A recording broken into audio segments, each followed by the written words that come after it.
Em uma pequena propriedade rural no interior de Minas Gerais, onde as estradas de terra vermelha se perdem entre plantações de milho e pequenos açudes, vivia Maria Clara dos Santos, uma menina de apenas 12 anos cujos olhos brilhavam com uma curiosidade que incomodava os adultos ao redor.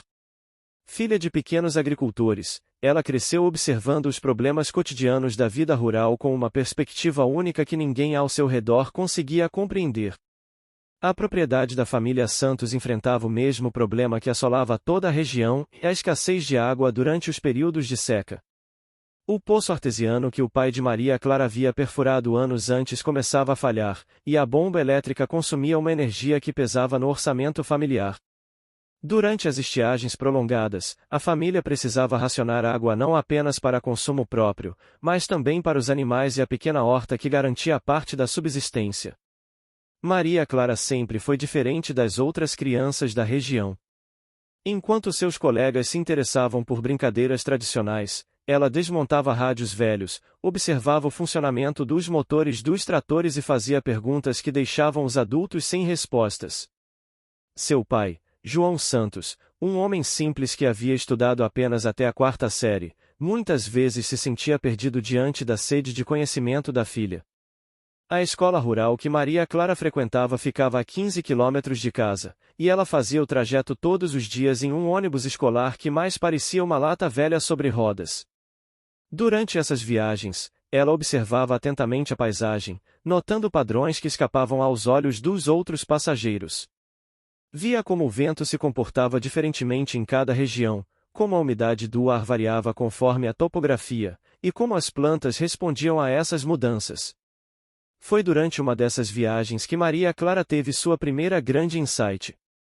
O ônibus havia quebrado no meio do caminho, e enquanto todos reclamavam do calor e da demora, ela observou algo fascinante: pequenas gotas de água se formavam na superfície metálica fria da carroceria do ônibus, mesmo em um dia aparentemente seco. Aquilo despertou sua curiosidade de forma intensa.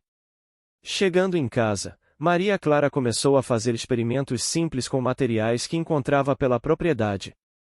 Usando garrafas PET, pedaços de metal que sobrava das reformas do pai, e observando atentamente os fenômenos naturais ao seu redor, ela começou a desenvolver uma teoria sobre como capturar a umidade do ar de forma eficiente. Seus pais, inicialmente, viam aquilo como brincadeira de criança. Quando ela tentou explicar suas ideias na escola, a professora, uma mulher bem-intencionada mas com formação limitada, não conseguiu compreender a complexidade do que Maria Clara estava propondo. Os colegas de classe a apelidaram de a menina louca dos experimentos, e muitos adultos da comunidade começaram a comentar que a filha dos Santos estava perdendo tempo com coisas que não servem para nada.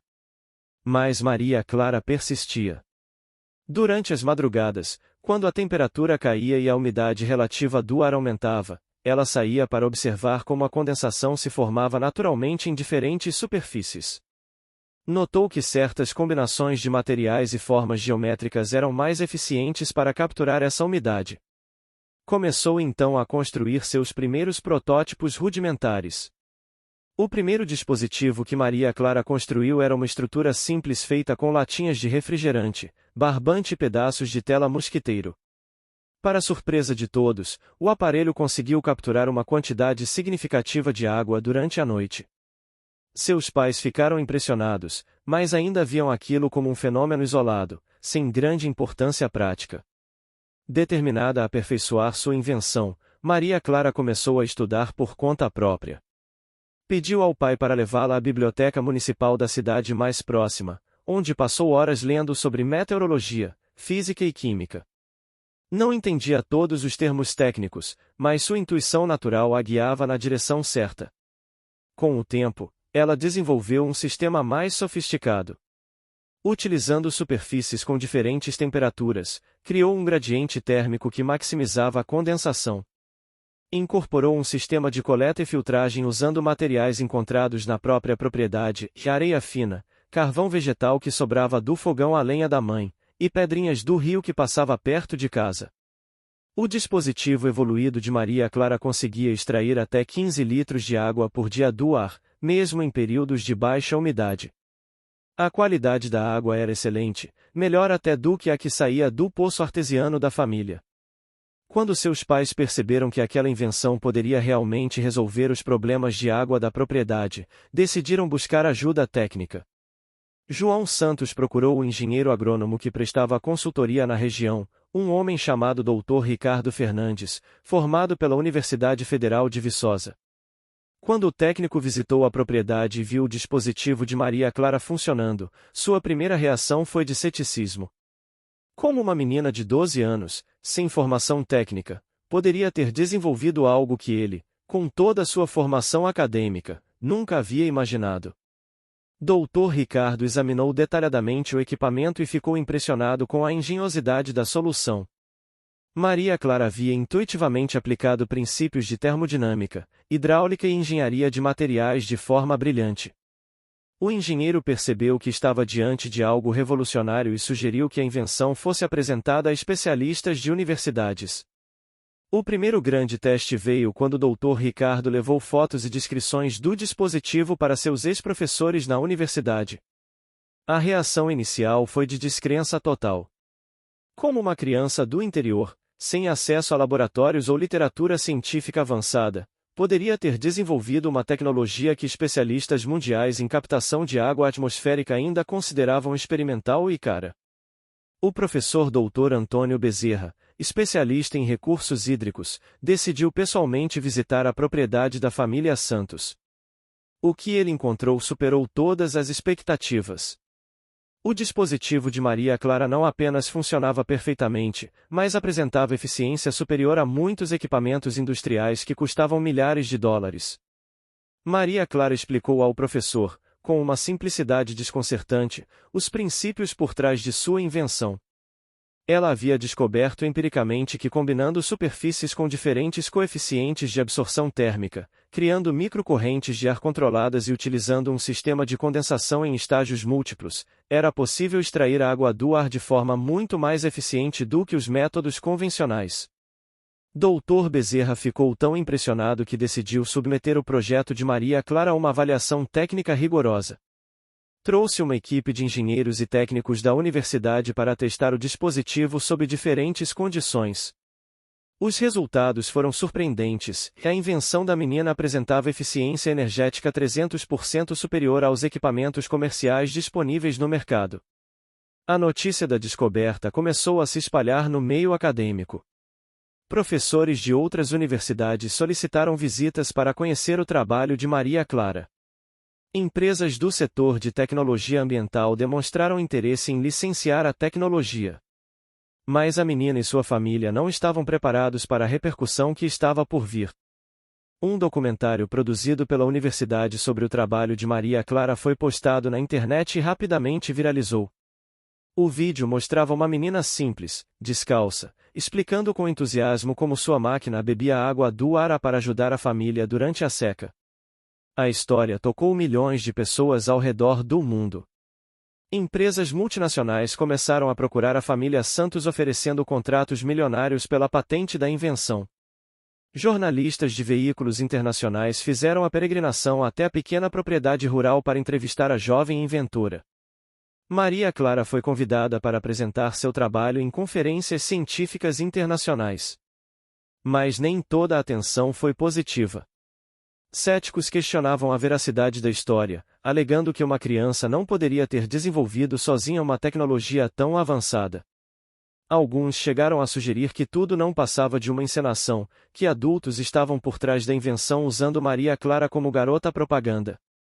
Para silenciar os críticos, a Associação Brasileira de Engenharia Ambiental organizou um teste público e transparente.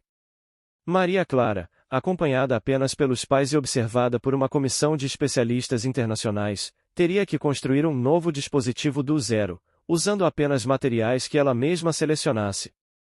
Durante 3 dias, sob o olhar atento de engenheiros, físicos e especialistas em captação de água atmosférica vindos de diversos países, Maria Clara trabalhou incansavelmente. Ela explicava cada passo de seu processo, demonstrando um entendimento profundo dos princípios científicos envolvidos, mesmo não conhecendo toda a terminologia técnica formal. O dispositivo construído durante o teste não apenas funcionou perfeitamente, mas apresentou melhorias em relação ao projeto original.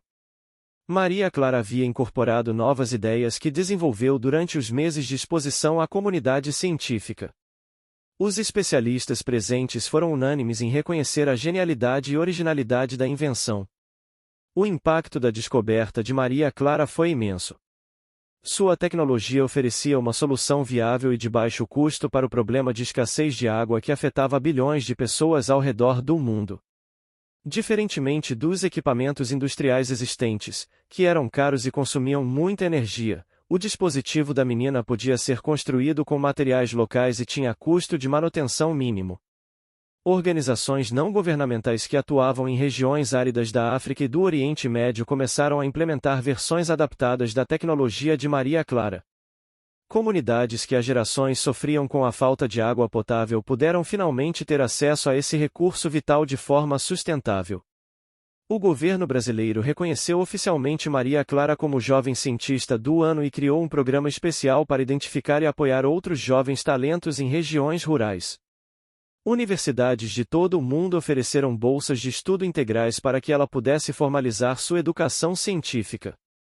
Mas talvez o impacto mais significativo da história de Maria Clara tenha sido a mudança de perspectiva sobre inovação e criatividade.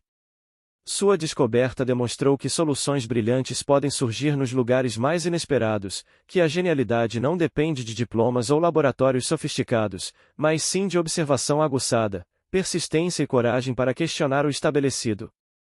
A indústria tecnológica começou a repensar seus processos de inovação. Empresas passaram a investir em programas de identificação de talentos em comunidades rurais e periféricas. Escolas técnicas foram criadas especificamente para nutrir jovens inventores que, como Maria Clara, demonstravam aptidão natural para resolver problemas complexos. A própria Maria Clara, mesmo com toda a fama e reconhecimento, manteve-se conectada às suas raízes. Ela insistiu que parte dos recursos gerados por sua invenção fosse destinada à melhoria das condições de vida em sua comunidade natal. A escola rural que frequentava foi ampliada e passou a oferecer cursos técnicos em tecnologia ambiental. Hoje, 5 anos após sua descoberta revolucionária, dispositivos baseados na tecnologia de Maria Clara estão em operação em mais de 80 países. Estima-se que sua invenção já tenha proporcionado acesso à água potável para mais de 10 milhões de pessoas em regiões áridas e semiáridas do planeta. Maria Clara continua inventando. Agora com 17 anos e cursando engenharia ambiental com bolsa integral em uma das melhores universidades do país, ela trabalha no desenvolvimento de outras tecnologias sustentáveis. Seu laboratório atual fica ao lado da casa onde cresceu, e ela faz questão de que seus novos projetos sejam testados primeiro na comunidade que a formou. A história da menina da roça que criou algo que nem os engenheiros conseguiram se tornou símbolo de que a inovação genuína nasce da necessidade, da observação cuidadosa da natureza e da coragem de questionar por que as coisas são como são. Maria Clara provou que, às vezes, é preciso o olhar despretensioso de uma criança para enxergar soluções que escapam aos especialistas mais experientes. Sua invenção não apenas resolveu um problema técnico, mas inspirou uma nova geração de jovens inventores ao redor do mundo. Em escolas rurais de diversos países, crianças agora observam seus ambientes com os mesmos olhos curiosos de Maria Clara, perguntando-se que outros problemas podem ser resolvidos com criatividade, determinação e um profundo respeito pela sabedoria da natureza. A descoberta de uma menina de 12 anos mudou para sempre a forma como o mundo enxerga a inovação, provando que as melhores soluções muitas vezes vêm dos lugares mais improváveis, das mentes mais jovens e dos corações mais determinados a fazer a diferença.